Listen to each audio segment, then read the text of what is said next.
Hello friends, आता आपण बघूया 9 मेचा लग्नानंतर होईलच प्रेम याचा एपिसोड रिव्ह्यू. नंदिनी वसू आणि मानिनीला बोलत असते, मला आवडेलच, पण बाकीचे सगळे म्हणजे कसं आहे ना, मागच्या वेळी मिथुन दादांनी फोटो फ्रेम आणल्या होत्या तेव्हा फारच वाद निर्माण झाले होते. कसं काव्याला आवडत नाही ना हे सगळं. तेव्हा वसू बोलते, काव्या ना. तेव्हा वसू बोलते, हे बघ नंदिनी, तुला एक सांगू का, आता घरातली सगळ्यांनीच मान्य केलं आहे की ती थोडीशी अल्लड आहे. तुझ्यात जो शहाणपणा आहे ना तो तिच्यात नाही आहे, हे कळलं आहे आम्हा सगळ्यांना. एक काम करूयात का, उद्या जर काव्या पार्टीमध्ये चिडली ओरडली तर आपण तिला केक भरूयात ना, म्हणजे सगळं गोडी गुलाबीने होईल. पण सेलिब्रेशन झालंच पाहिजे. तेव्हा मानिनीही बोलते, चला मग आता आपल्याला लिस्ट करावी लागेल, काय काय करायचं आहे, काय काय लागेल. तेव्हा वसू बोलते, एक काम करता का तुम्ही दोघी, मी आत्ताच शॉपिंगवर आली आहे ना, तुम्ही पुढे व्हा, मी फ्रेश होते आणि लगेच आली. तेव्हा मानिनी आणि नंदिनी जातात. तेव्हा वसूला ते आठवतं. तिला रम्या फोन करते आणि वसूला बोलत असते की जे मला नको होतंय तेच होतंय आई. त्या नंदिनीला असं वाटतंय की ती जिंकते आणि मी हारते आहे. तेव्हा वसू बोलते, एक मिनिट, मला नक्की सांगशील का की नक्की काय आहे. तेव्हा रम्या बोलते, मी पार्थ बरोबर ऑफिसमध्ये असते, दिवसभर आम्ही एकत्र असतो आणि जातानाही माझ्यासोबत गाडीत जाते ना, म्हणून ती नंदिनी इन्सिक्युअर झाली. आज तिने काय केलं माहिती आहे का, पार्थला उपवास पकडायला लावला आणि त्या काव्याला साबुदाण्याची खिचडी घेऊन तिला इथे आणायला लावली. तेव्हा वसू बोलते, आणि ती आली. तेव्हा रम्या बोलते, हो ती आली. तेव्हा वसू बोलते, मला ना या दोघी बहिणींचं अजिबातच कळत नाही. कधी कधी त्या इतक्या नाराज असतात आणि कधी कधी तर गळ्यात गळे घालून बोलत असतात. तेव्हा रम्या बोलते, त्या नंदिनीला काय वाटतं गं, हे उपवास घडवून त्या अशा खिचड्या पाठवून पार्थ आणि काव्या एकत्र येणार आहेत का, मी हे कधीच होऊ देणार नाही. तेव्हा वसू बोलते, ऐक आधी तू घरी ये, मग नीट बसून बोलूया की या दोघी बहिणींची वाट कशी लावायची ते. तेव्हा रम्या बोलते, नाही एवढा वेळ नाही आहे, मी घरी येण्याआधीच तू सुरू कर. तेव्हा वसू बोलते, काय सुरू करू. तेव्हा रम्या बोलते, प्लॅनिंग. तेव्हा रम्या बोलते, सेलिब्रेशनचं प्लॅनिंग.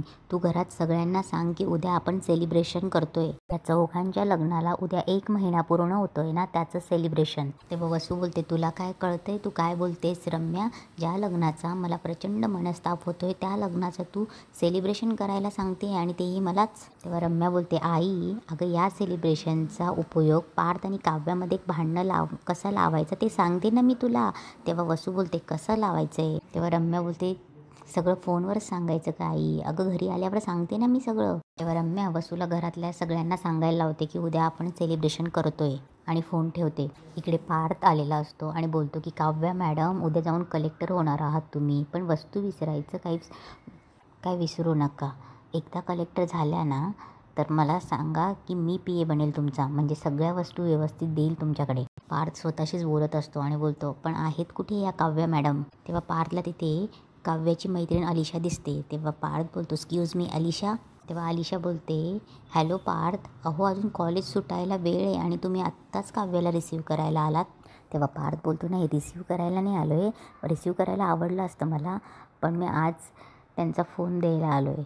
फोन सापडत नाही म्हणून शोधाशोध केली असती, आधी आयकार विसरल्या होत्या, आता फोन म्हणून फोन द्यायला आलो आहे. तेव्हा पार्थ विचारतो, काव्या कुठे. तेव्हा अलिशा मनात बोलते, अरे देवा, यांना काव्या कुठे कळलं तर. तेव्हा अलिशाला शांत बघून पार्थ बोलतो, सांगताय ना. तेव्हा अलिशा अडखळत बोलते, ती लेक्चरला गेली आहे. तेव्हा पार्थ विचारतो, आत्ताच गेले आहेत ना. तेव्हा अलिशा बोलते, नाही ती सकाळच्या पहिल्या लेक्चरपासून क्लासमध्येच आहे. तेव्हा अलिशा बोलते, अहो काव्या सकाळपासून लेक्चरला बसली आहे, ती फर्स्ट बेंचर आहे ना, त्यामुळे ती लवकर येऊन सगळ्यांच्या नोट्स काढून ठेवते. तेव्हा अलिशा बोलते, ॲक्च्युली आमचा आता ब्रेक झाला आहे म्हणून मी बाहेर आले, मी तिला म्हणाले होते की बाहेर चाल म्हणून, पण ती बोलली की नाही मी इथेच वाचत बसते. पार्थला काहीतरी संशय येत असतो. तेव्हा अलिशा बोलते, she how dedicated she is. तेव्हा पार्थ अलिशाला बोलतो, माझं एक काम कराल का, हा फोन काव्याला देणार का आणि त्यांना सांगा की मी मीटिंग होती म्हणून लगेच निघून गेलो. इकडे काव्या बाकवर बसून तिला जीवा जे बोलतो ते आठवत असते. जेव्हा तिला बोलत असतो की मी का घेऊ तुझी जबाबदारी, तुझा नवरा आहे ना तुझी जबाबदारी घ्यायला, फिरायला जायचं असेल तर त्याच्या बाईकवर पाठीमागे बसून जातेस ना फिरायला. हे आठवून काव्याला रडायला येत असतं. जीवा बोलत असतो की प्रेमाचा रंग त्याच दिवशी उतरला होता ज्या दिवशी तू दादाचं मंगळसूत्र गळ्यातून काढायला नकार दिला होतास, मला नकार दिला होतास तू. तुझ्या नवऱ्यासोबत ना आपण ज्या ज्या ठिकाणी फिरायला जायचोच ना त्या त्या ठिकाणी फिरायला जातो. दोघेही मस्त थंड हवेच्या ठिकाणी जा फिरायला हनीमूनला. तेवढ्यात आलिशा काव्यासमोर फोन घेऊन उभी राहते. तेव्हा काव्या फोन बघून बोलते, माझा फोन आणि तुझ्याकडे कसा आला? मी तंद्रीत पाडला बिडला की काय? तेव्हा आलिशा बोलते की अशी कशी धुंदीत असते ग तू काव्या, साधा फोन विसरला तेही तुला आठवत नाही. तेव्हा आलिशा बोलते, फोनला पासवर्ड आहे ना? तेव्हा काव्या बोलते, आहे ना, रम्याने फोन घेतला होता तेव्हा शाणी झाली मी, जवळपास रोज पासवर्ड बदलत असते मी. तेव्हा आलिशा बोलते, आणि काय ग, फोन कुठे विसरला होतात तुम्ही मॅडम? तेव्हा काव्याला आठवतं. काव्या पार्थच्या ऑफिसमध्ये जाते आणि त्याला चिडचिड करून बोलत असते की तुमच्या डब्याच्या नादात फोन चार्जिंगला लावायचं विसरली मी. तेव्हा पार्थ बोलतो, अरे वा, त्या फोन मी चार्जिंगला लावतो. आणि पार्थच्या ऑफिसमध्ये काव्याचा फोन चार्जिंगला लावतो. तेव्हा काव्या आलिशाला सांगत असते की पार्थच्या ऑफिसमध्ये, अगं मी तिकडे गेले होते आणि तिथे माझा फोन पार्थनी चार्जिंगला लावला. तेव्हा काव्य बोलते, माझं आणि जीवाचं भांडण आणि हे थँक गॉड पार्थ माझा फोन नाही बघणार, खात्री आहे मला, आणि त्यांचाही तेवढा विश्वास आहे माझ्यावर. तेव्हा आलिशा बोलते, आणि त्या विश्वासावर मस्त लोणचं घालतेस हा तू? तेव्हा आलिशा बोलते, बरं मला सांग, तू तुझा फोन पार्थच्या ऑफिसमध्ये विसरलीस आणि हे कधी झालं? तेव्हा काव्या बोलते, सकाळीच, कारण की मी त्यांच्या ऑफिसमध्ये डबा द्यायला गेले होते. तेव्हा आलिशाला समजतं की ती पार्थची खोटं बोलली. तेव्हा काव्या बोलते की बरं एक मिनिट, मी पार्थच्या ऑफिसमध्ये फोन विसरली होती, तो तुझ्याकडे कसा आला? तेव्हा आलिशा बोलते, माझ्याकडे कसा आला? माझ्याकडे नाही आला, ते माझ्याकडे आले. तेव्हा काव्या बोलते, आता ते कोण? पार्थ देशमुख. तेव्हा काव्या बोलते, आता ते कधी आले? तेव्हा आलिशा बोलते, ते फक्त आले नव्हते, त्यांना तुला भेटून तुझा फोन द्यायचा होता. तेव्हा काव्या बोलते, मग? तेव्हा आलिशा बोलते, तू जे माझ्या बाबतीत करतेस तेच मी केलं, तुला वाचवलं. मी पार्थला सांगितलं तू लेक्चरमध्ये सकाळपासून. तेव्हा काव्या ओरडते, अगं तू वेडी आहेस का आलिशा? मी सकाळपासून त्यांच्या ऑफिसमध्ये होते, आत्ता आली मी इथे. वाटेल ते बडबड करून बसलीस तू त्यांच्यासमोर, अगं डाऊट येईल ग त्यांना. तेव्हा आलिशा बोलते, अगं काही त्यांना डाऊट नाही आला, ती मीटिंग आहे असं सांगून तुझा फोन माझ्याकडे देऊन गेले. तेव्हा आलिशा बोलते, काव्या तुला कळतंय का, ते बिचारे तुझा फोन तुला शोधायला लागू नये म्हणून त्यांचे सगळे कामं सोडून ते ऑल द वे तुझ्यासाठी इथे आले. तेव्हा काव्या बोलते, हे बघ आलिशा, मी सुद्धा ताईच्या सांगण्यावरून त्यांच्या ऑफिसमध्ये ऑल द वे त्यांना डबा द्यायला गेली आहे. तेव्हा आलिशा बोलते, तेच तर, तू ताईच्या सांगण्यावरून तिथे गेली पण ते स्वतःहून इथे आले. तेव्हा काव्या बोलते, ठीक आहे ना, मग काय करायचं त्याचं मी? तेव्हा आलिशा बोलते, त्यांच्याशी नीट वागण्याचा प्रयत्न कर, तू जे वागतेस ना ते ठीक नाही हं काव्या, तू त्यांना नवरा मान किंवा नको मानू, दॅट्स युअर चॉईस, पण अगं एक माणूस म्हणून तरी त्यांचा एफर्ट्स बघ, त्याकडे लक्ष दे. आणि बाय म्हणून आलिशा चालली जाते. आलिशा गेल्यावर काव्याच्या कानावर आलिशाचे शब्द पडत असतात. इकडे नंदिनी आणि मानिनी पार्टीची तयारी करत असतात, खाण्यापिण्याची लिस्ट बनवत असतात. तेवढ्यात जीवा तनतन करत तिथे येतो आणि मानिनी आणि नंदिनी जीवाबद्दल बोलत असतात. तेवढ्यात मानिनी बोलते की अरे 100 वर्ष आयुष्य आहे. तेव्हा मानिनी आणि नंदिनी पटकन उठून जीवाकडे जातात आणि बोलतात, जीवा ओके ना सगळं? तेव्हा नंदिनी बोलते की कसा होता रिजॉईनिंगचा दिवस, तुमचा स्टाफ तर तुम्हाला बघून खुश झाला असेल. तेव्हा मानिनी, मी चहा करते सगळ्यांसाठी म्हणून तिथून निघून जाते, जीवाला आणि नंदिनीला एकटं सोडून. तेव्हा नंदिनी जीवाला बोलते, काय झालं जीवा, कसा होता पहिला दिवस सांगा. जीवा शांतच बसलेला असतो. त्याला काव्याबरोबरचं सगळं आठवत असतं. त्याला काव्याचं आणि पार्थचं लग्न आठवत असतं. सगळ्या गोष्टी जीवाला आठवत असतात.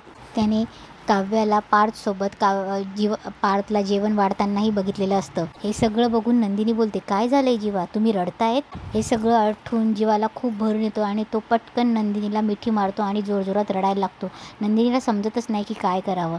नंदिनी ही हळूच त्याच्या डोक्यावर हात ठेवते. जीवा नंदिनीला मिठी मारून रडत असतो. नंदिनी तेव्हा बोलते जीवा. तेव्हा जीवा शुद्धीवर येतो आणि पटकन नंदिनीचा आवाज ऐकतो आणि पटकन भानावर येऊन पटकन तिला सोडतो आणि उठून उभा राहतो. तेव्हा जीवा बोलतो, so sorry, I am really sorry. तेव्हा नंदिनी बोलते, नाही इट्स ओके. तेव्हा जीवा बोलतो, नाही इट्स नॉट ओके. तेव्हा जीवा स्वतःशीच बोलतो, मी असं कसं वागीन, सॉरी, इट्स रिअली सॉरी. आणि जीवा तिथून निघून जातो. इकडे काव्याला ही गार्डनमध्ये बसलेली असते. तिला आलिशाचे शब्द आठवत असतात की तू त्यांना नवरा मान किंवा नको मानू, पण माणूस म्हणून तरी त्यांचे एफर्ट्स बघ. तेवढ्यात काव्याला पार्थचा फोन येतो. काव्या फोन उचलते. तेव्हा पार्थ बोलतो, मी ऑफिसला पोहोचलो. तेव्हा पार्थ बोलतो, तुम्ही फोन उचलला आहे म्हणजे फोन तुमच्यापर्यंत पोहोचला, मी हे गृहीत धरतो. तेव्हा काव्या बोलते, हो. तेव्हा काव्या बोलते, हो, अनिशाने दिला मला फोन. तेव्हा पार्थ बोलतात, कुठे आहेत तुम्ही? तेव्हा काव्य बोलते क्लासरूममध्ये. तेव्हा पार्थ बोलतो क्लासरूममध्ये नाही, आजूबाजूच्या सराउंडिंगचा खूप आवाज येतोय म्हणून विचारलं, प्लीज डोंट माइंड हं. तेव्हा काव्य बोलते आमच्या क्लासरूमची खिडकी उघडी आहे त्यामुळे आवाज येत असेल मे बी. तेव्हा काव्य आमचे सर आले, मी नंतर बोलते हं म्हणून फोन कट करते. काव्याने फोन ठेवल्यावर पार्थ तिथेच बाजूला उभा असतो. पार्थला काव्याकडे बघून वाईट वाटत असतं, पण काव्य बोलत असते की नशीब त्यांनी मला बघितलं नाही, मी क्लासरूममध्ये नाही येते.